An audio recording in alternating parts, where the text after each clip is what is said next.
J'ai pris cette photo le 15 septembre l'année dernière, près de la frontière hongroise.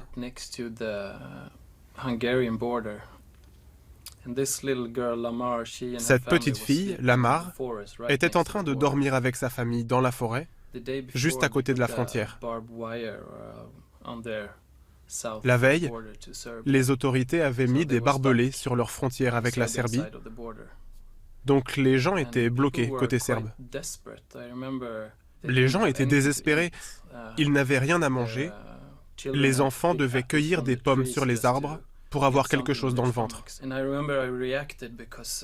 Et ce qui m'a marqué, c'est que j'ai reconnu la couverture que j'ai vue plein de fois en Suède, parce que c'est une couverture très célèbre d'IKEA, qu'on retrouve dans beaucoup de maisons suédoises.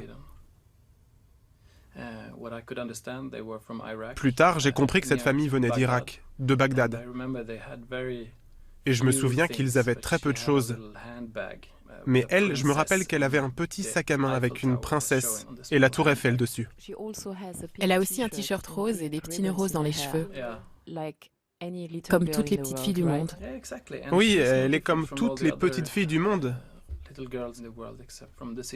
Elle est comme mon enfant, comme ton enfant.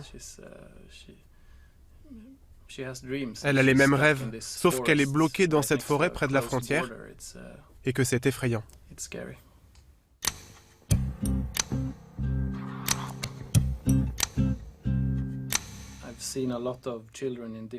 J'ai rencontré beaucoup d'enfants dans des situations différentes à chaque fois, toujours très difficiles, et je sais à quel point c'est dur pour un enfant d'arrêter d'être un enfant, d'arrêter de jouer, de rire, de s'amuser.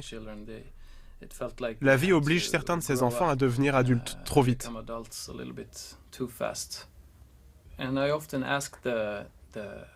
J'ai souvent demandé à ces enfants quels étaient leurs rêves et à quoi ils pensaient la nuit.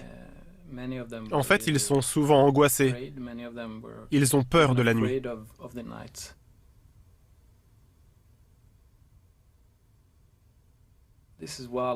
Elle, c'est Wala. Je l'ai rencontrée dans un camp de réfugiés au Liban, dans la vallée de la Bekaa. Sa mère nous a dit qu'elle avait peur des oreillers. Alors elle lui construisait des petites cabanes avec des oreillers pour qu'elle soit à nouveau rassurée. Parce que les oreillers, pour elle, étaient reliés à la nuit. Et la nuit à l'obscurité, c'est-à-dire lorsque les bombardements avaient lieu.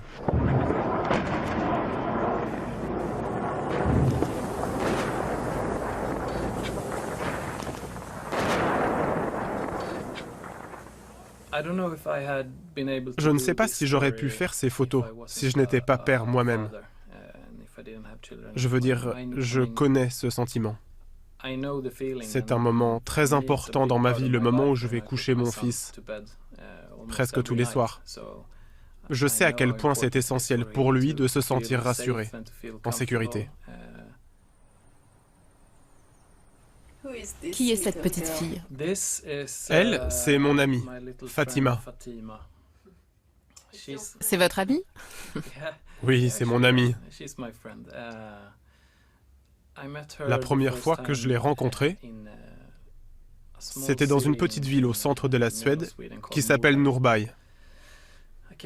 Je suis retourné chez eux un soir vers 10h30, j'ai frappé à la porte et j'ai commencé à faire des photos de Fatima qui dormait. Et tout à coup, j'ai vu un sourire sur son visage. En fait, elle ne dormait pas parce qu'elle savait que j'allais venir. Alors je lui ai dit, d'accord, assieds-toi et je vais prendre une photo de toi réveillé.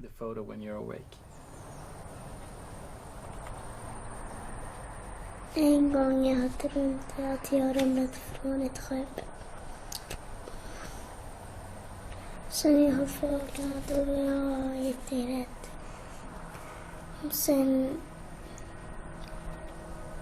jag sov en gång till.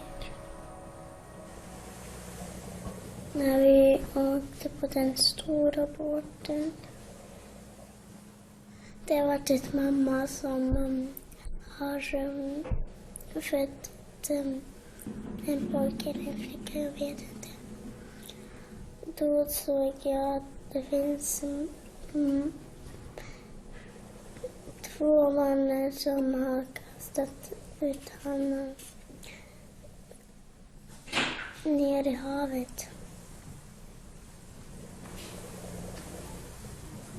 Och första gången jag såg så att två män kastade ut en pojke. Det är inte bra.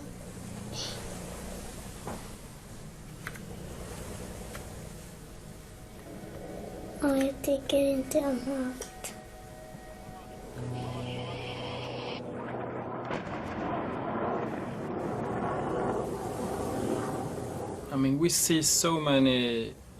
On voit tellement d'images de guerre, tous les jours. Des images horribles de Syrie, les bombardements, les enfants pleins de sang. Et peut-être que parfois c'est trop, on n'arrive plus à le supporter. Donc c'est aussi important d'avoir ces images avec lesquelles on peut s'identifier. Tout le monde peut se dire, ça pourrait être mon enfant, sous cette couverture Ikea dans la forêt. Je veux dire, même si on voit beaucoup d'images, même si on les regarde, peu d'entre elles nous touchent vraiment. J'espère que mes images atteignent le cœur des gens.